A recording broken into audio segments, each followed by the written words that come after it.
पुराणों के अनुसार भगवान परशुराम को श्री हरि विष्णु का छठा अवतार माना गया है, जो भगवान विष्णु अन्य अवतारों में सबसे उग्र अवतार थे।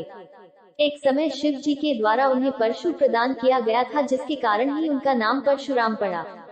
भगवान परशुराम महर्षि जमदग्नि और माता रेणुका की संतान थे तथा पांचों भाइयों में सबसे छोटे और माता पिता के लाडले थे। अपने पांचों भाइयों में भगवान परशुराम ही सबसे तेजस्वी और न्यायपूर्ण योद्धा थे।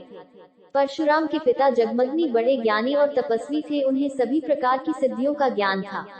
कहते हैं कि श्री परशुराम अपने पिता के बड़े ही आज्ञाकारी पुत्र थे तथा पिताजी की आज्ञा को पत्थर की लकीर मान हर हाल में पूर्ण करते थे। एक बार की बात है, ऋषि जमदग्नि के स्नान के लिए उनकी पत्नी रेणुका नदी में पानी लेने के लिए गई। वहीं कुछ दूरी पर राजा चित्ररथ भी स्नान कर रहे थे। माता रेणुका राजा चित्ररथ को काफी समय तक स्नान करते देखती रही। उनका मन विचलित हो गया और भूल गई कि उन्हें अपने पति के लिए स्नान का पानी ले जाना था। काफी समय हो गया, महर्षि जमदग्नि पत्नी रेणुका की प्रतीक्षा में बैठे उनका इंतजार करते रहे। जब पत्नी रेणुका आश्रम पहुंची तो ऋषि जमदग्नि ने अपनी ध्यान शक्ति से उनके देर से आने का कारण ज्ञात कर लिया तथा ये जानकर महर्षि जमदग्नि अपनी पत्नी पर अति क्रोधित हो उठे। उसी समय उनके चारों पुत्र भी आश्रम आ गए थे।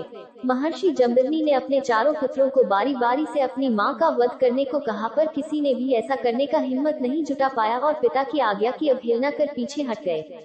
क्योंकि हिंदू धर्म ग्रंथों के अनुसार किसी भी स्त्री की हत्या को बहुत बड़ा पाप माना गया है, और यहाँ तो अपनी ही मां का वध करने की बात थी।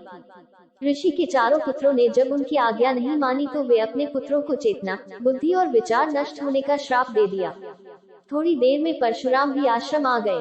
परशुराम को देख महर्षि जमदग्नि ने उन्हें, अपनी मां और अपने चारों भाइयों का वध करने का आदेश दिया। अपने पिता की आज्ञा पाकर उन्होंने बिना कुछ सोचे अपनी माता और चारों भाइयों का वध कर डाला। ये देख ऋषि जमदग्नि काफी प्रसन्न हुए और परशुराम से वर मांगने के लिए कहा। भगवान परशुराम जानते थे कि उनके पिता बहुत बड़े ज्ञानी हैं और उन्हें सभी प्रकार की सिद्धियां प्राप्त हैं। वे ये जानते थे कि अपने पिता के आदेश मानने पर उनके पिताजी उन्हें मुंह मांगा वरदान देंगे, और बाद में ऐसा ही हुआ।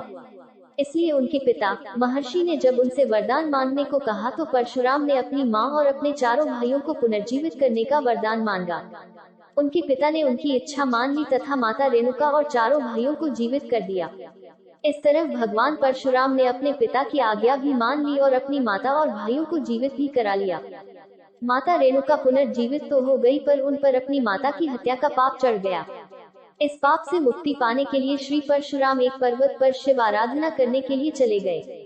कई वर्षों की कठोर तपस्या से प्रसन्न शिव जी ने उनके समक्ष आ गए और उन्हें मृत्यु कुंड के जल में स्नान करने का आदेश दिया, तभी वह अपनी माता के पाप से मुक्त हो पाएंगे। परशुराम ने भगवान शंकर के कहे अनुसार ऐसा ही किया और अपने माता हत्या के पाप से मुक्ति प्राप्त किया।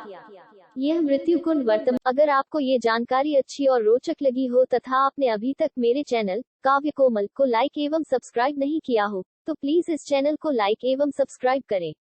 आपके सकारात्मक प्रोत्साहन से ही हम और बेहतर एवं रोचक जानकारी आपके समक्ष लेकर उपस्थित होंगे। धन्यवाद।